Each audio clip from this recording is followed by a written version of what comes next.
Welcome back दोस्तों, मेरा नाम है शुभम। आपका मेरे YouTube channel at home classes में फिर से स्वागत है। हम अपने प्रीवियस ईयर क्वेश्चंस की एक सीरीज कर रहे थे। हमने अपने दो सब्जेक्ट्स जो कंप्लीट कर लिए हैं उनके प्रीवियस ईयर क्वेश्चंस भी डिस्कस कर लिए हैं। आपको ये पता चल गया होगा, उनसे एक आइडिया हो गया होगा कि आपके एग्जाम पॉइंट ऑफ व्यू के लिए कौन से टॉपिक्स आपके सिलेबस और सब्जेक्ट में रिलेवेंट है। सिमिलरली हम अपना तीसरा कंप्लीटेड सब्जेक्ट जो है कंप्यूटर एप्लीकेशन फॉर बिजनेस, जो हम पूरा कर चुके हैं अपने, उसकी प्लेलिस्ट मैं यहाँ पर शेयर कर दूंगा आई बटन में। आप उसको जाकर पूरा चेक करिएगा, देखिएगा।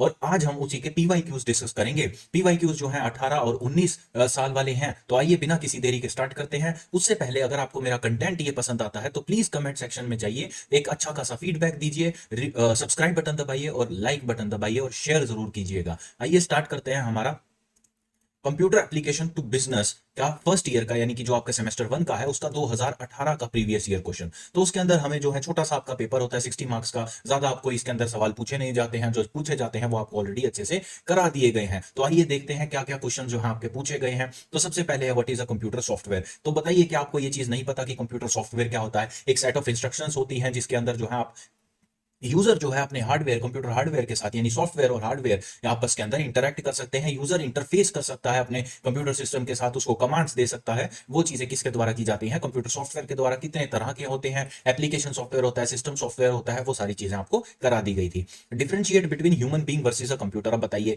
ये कोई क्वेश्चन, कितना आसान क्वेश्चन है कि एक ह्यूमन बींग के अंदर और एक कंप्यूटर सिस्टम के अंदर क्या फर्क है। जो कंप्यूटर सिस्टम है वो वर्सेटाइल है, वॉलेटाइल है, ये सारी चीजें जो है कभी भी थकता नहीं है। ये सारी चीजें आप जो है बचपन से पढ़ते आ रहे हैं, इसको अलग से डिफाइन या एक्सप्लेन करने की आवश्यकता है नहीं। रैम, रैंडम एक्सेस मेमोरी क्या है? तो आप इसके अंदर बता सकते हैं ये one of the faster memories होती है हमारे कंप्यूटर सिस्टम की। कैश मेमोरी है इसके अंदर। पॉइंट जो आप यूज कर रहे हैं जिस वक्त तक, उस पॉइंट तक आपका जो है डाटा स्टोर रहता है। जैसे ये आपकी एमएस एज खुला है, इसके अंदर माइक्रोसॉफ्ट एज ब्राउजर, उसके अंदर ये आपको दिखाई दे रहा है पीडीएफ। तो इस वक्त रैम के अंदर ये पीडीएफ स्टोर्ड है। जैसे ही मैं इसको बंद कर दूंगा या कंप्यूटर शट डाउन हो जाएगा, ये फाइल अपने आप डिलीट कर दी जाएगी। या फाइल डिलीट नहीं, ये विंडो जो है अपने आप में बंद कर दी जाएगी और मुझे दोबारा से इस सेशन को रिस्टोर करना पड़ेगा। उसके बाद आते हैं यूनिक्स। तो यूनिक्स होता है एक ऑपरेटिंग सिस्टम ही हमारा, जैसे लिनक्स और माइक्रोसॉफ्ट विंडोज है। इसकी फुल फॉर्म कुछ इस तरह की होती है, Uniplex information computing system, I guess कुछ इसी तरह की होती है। तो वो इसकी फुल फॉर्म है। ये भी एक सिस्टम सॉफ्टवेयर है और उसके अंदर ऑपरेटिंग सॉफ्टवेयर ये उसका पार्ट बन जाता है। विंडोज की तरह होता है। आपकी जो ओरिजिनल जब स्टार्टिंग में आई थी विंडोज, तो वो जो है ये यूनिक्स जो है बनाई गई थी। AT&T, यानी AT&T, ये एक सेल्यूलर या टेलीकम्युनिकेशन कंपनी आप इसको कह सकते हैं। यूएस की काफी बड़ी कंपनी है, उसके द्वारा ये डेवलप किया गया था। SPSS, statistical package for social sciences, ये आपको अच्छे से अभी अपनी लास्ट की यूनिट में करवाया था। How to create presentation in PowerPoint, PowerPoint में प्रेजेंटेशंस कैसे बनाते हैं। डॉस क्या है, डिस्क ऑपरेटिंग सिस्टम। तो ये चीज जो है आपको ऑपरेटिंग सिस्टम वाले चैप्टर के अंदर यूनिट 1 में अच्छे से करवा दी गई थी। एब्सोल्यूट और रिलेटिव सेल रेफरेंसिंग क्या होती है, ये भी आपको एमएस एक्सेल वाले चैप्टर में बता दिया था। जब आप स्पेसिफाई कर देते हैं कि एक एब्सोल्यूट फिगर किस सेल के अंदर लिखी गई है, वो एब्सोल्यूट सेल रेफरेंसिंग होती है। सिमिलरली जब आप एक एक एरिया स्पेसिफाई कर देते हैं, एक रेंज स्पेसिफाई कर देते हैं कि इस रेंज के अंदर मेरा जो है डाटा वो मिलेगा, तो उसको क्या बोलते हैं? Relative cell referencing. What is computer, what are the characteristics of a computer. अब बताइए कंप्यूटर क्या है। कंप्यूटर एक इलेक्ट्रॉनिक डिवाइस है, वो सारी चीजें आप इसके अंदर बताएंगे। कंप्यूटर के कैरेक्टरिस्टिक्स क्या होते हैं? It never gets tired, it can work 24/7, universal applicability है, वर्सेटाइल है। ये सारी चीजें जो आप उसके अंदर लिख के आएंगे।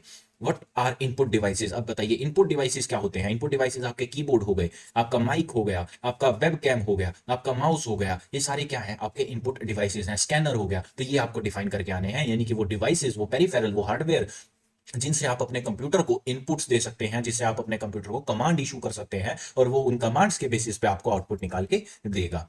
Explain some of the commonly used input devices. फिर से वही चीज कि भाई कीबोर्ड, माउस, ये सारी चीजें आपको एक्सप्लेन कर देनी है। उसके बाद आते हैं what is an operating system. Operating system क्या होता है? ऑपरेटिंग सिस्टम आपके हार्डवेयर और आपके यूजर के बीच के अंदर एक लिंक होता है, एक इंटरफेस प्रोवाइड करता है, जिससे यूजर्स अपने एप्लीकेशन बेस्ड सॉफ्टवेयर इंस्टॉल करके अपनी डिमांड्स के, अपनी नेसेसिटीज के हिसाब अपना कंप्यूटर जो है, अपना हार्डवेयर जो है, उसको यूज कर सकता है। जैसे माइक्रोसॉफ्ट विंडोज अभी 10 चल रही है, 11 चल रही है। सिमिलरली एप्पल इकोसिस्टम में आपका मैक ओएस चलता है। तो ये सारी चीजें जो है अपनी ऑपरेटिंग, तो list out the various functions normally found by an operating system, कि एक ऑपरेटिंग सिस्टम क्या क्या फंक्शंस परफॉर्म करता है वो आपको बताने हैं।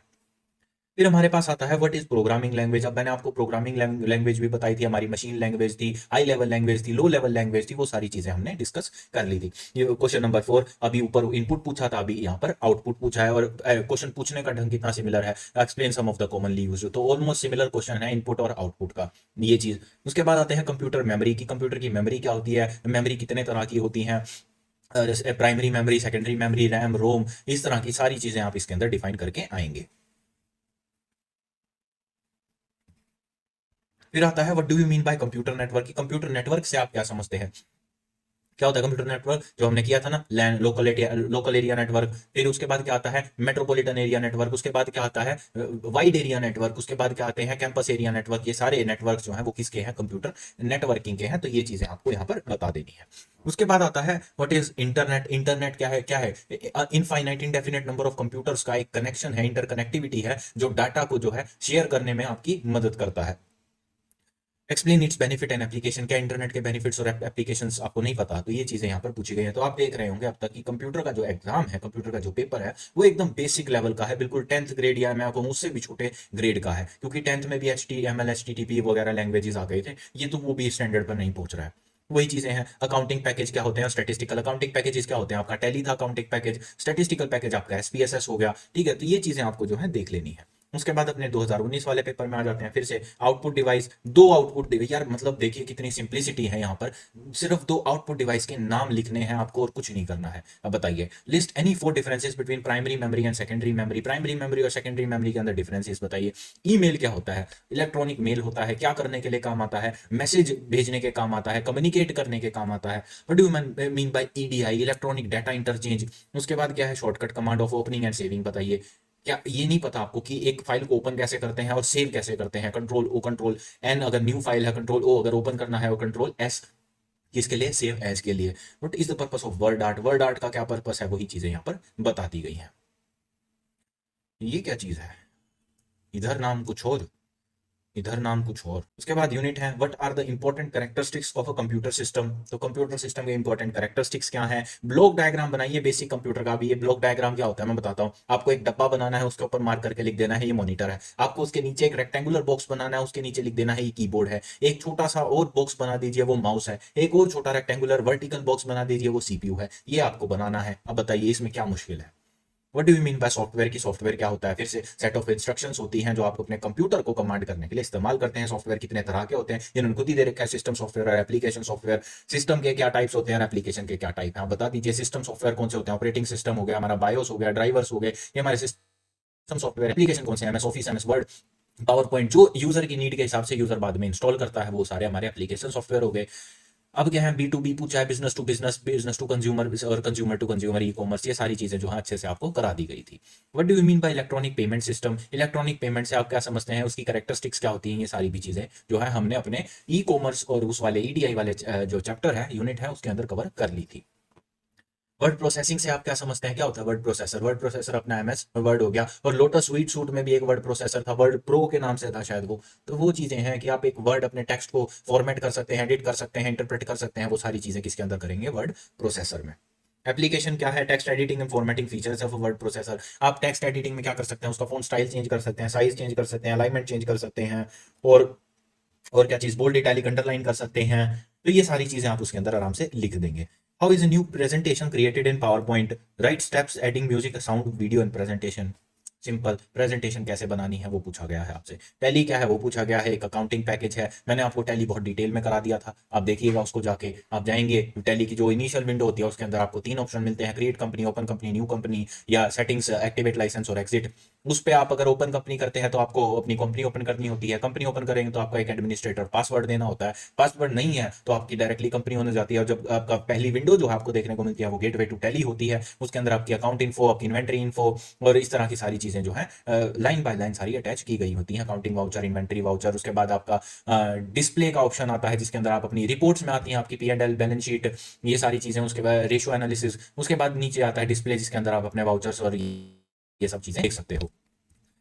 Name of graph that can be generated in SPSS, तो ये अलग अलग ग्राफ हैं, कौन कौन से हैं। बार ग्राफ हो गया, जो है क्रिप्टोग्राफ हो गया, लाइन ग्राफ हो गया, पाई चार्ट्स हो गए, वो सारी चीजें जो भी ग्राफ हैं जो आप SPSS में जनरेट कर सकते हो, उनके नाम पूछे हैं और वो कैसे बनाए जा सकते हैं वो भी आपको बताना है। तो बस इतना सा है हमारा कंप्यूटर का सब्जेक्ट। इसके अंदर कोई भी टेक्निकल चीज जो है वो है नहीं।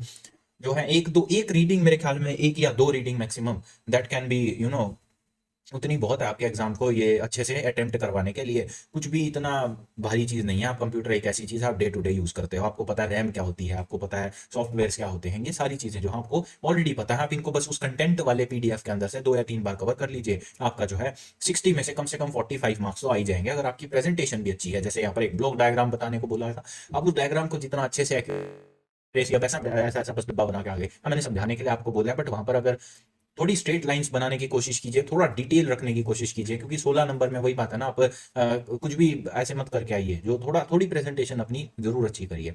मिलते हैं अपने अगले लेक्चर्स के अंदर कल। जो है सुबह का लेक्चर बिजनेस का, सॉरी मैनेजरियल इकोनॉमिक्स का, फिर बिजनेस एनवायरनमेंट का। क्योंकि पीवाईक्यू मैं इसलिए अभी नहीं करवाता क्योंकि अभी ये 3 ही सब्जेक्ट कंप्लीट हुए हैं। ये 2 आपके मैनेजरियल इकोनॉमिक्स और बिजनेस एनवायरनमेंट सब्जेक्ट अभी थोड़ा वक्त लेंगे। तो जैसे ही वो पूरे हो जाते हैं तो मैं उनके पीवाईक्यूज भी डाल दूंगा। मैं कोशिश करता हूँ कल से एएसएफआर की रिवीजन वीडियोस डाल दूं। तो मिलते हैं अगले लेक्चर्स के अंदर। अगर आपको मेरा कंटेंट पसंद आता है तो लाइक शेयर एंड सब्सक्राइब जरूर कर दीजिएगा। तब तक के लिए धन्यवाद।